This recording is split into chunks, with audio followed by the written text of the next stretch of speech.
Et enfin, même approche pour l'exercice C, ce t de x, qui n'est rien d'autre que le produit scalaire, hein. Eh bien, une démarche pourrait être de considérer grand X comme en fait x1, xn dans Rn. Et donc, comment je peux calculer les dérivées partielles? Donc, je laisse pour le dl d'ordre 1, c'est-à-dire calculer les dérivées partielles. Méthode 1.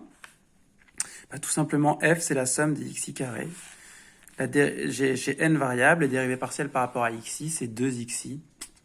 Donc, dans la suite, on notait plutôt x0, parce qu'on nous demande le dl en un point x0, on aurait pu se mettre en x, bon, bref. Et donc, f de x0 plus h, c'est f de x0 plus la somme des d rond f sur d rond xi en x0 fois hi, ou quand évidemment h, je ne l'ai pas noté, mais h, c'est le vecteur h1, hn.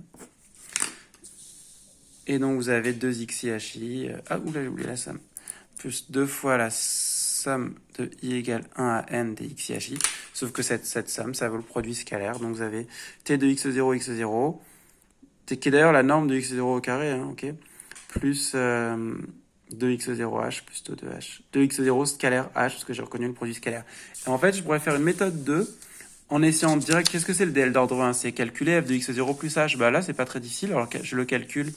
T de x0 plus h, x0 plus h, ça me fait t de x0, x0, qui n'est rien d'autre que f de x0, plus 2 fois le produit scalaire, vous pouvez mettre soit 2 fois tx0h, ça et ça c'est la même chose, hein, ou 2x0 scalaire h, et après vous vous retrouvez avec thh, et ben vous avez juste à remarquer que thh c'est la norme de t au carré, c'est la norme de h au carré, et donc si c'est la norme de h au carré, c'est un petit taux de norme de h, et donc vous avez écrit un dl d'ordre 1, comme il y a unicité, bah c'est bien, vous avez écrit le dl d'ordre 1, f de x0 plus, alors ça, hein, faut voir que c'est linéaire par rapport à h, donc c'est bon, hein, df ah, df x0h, bon, et plus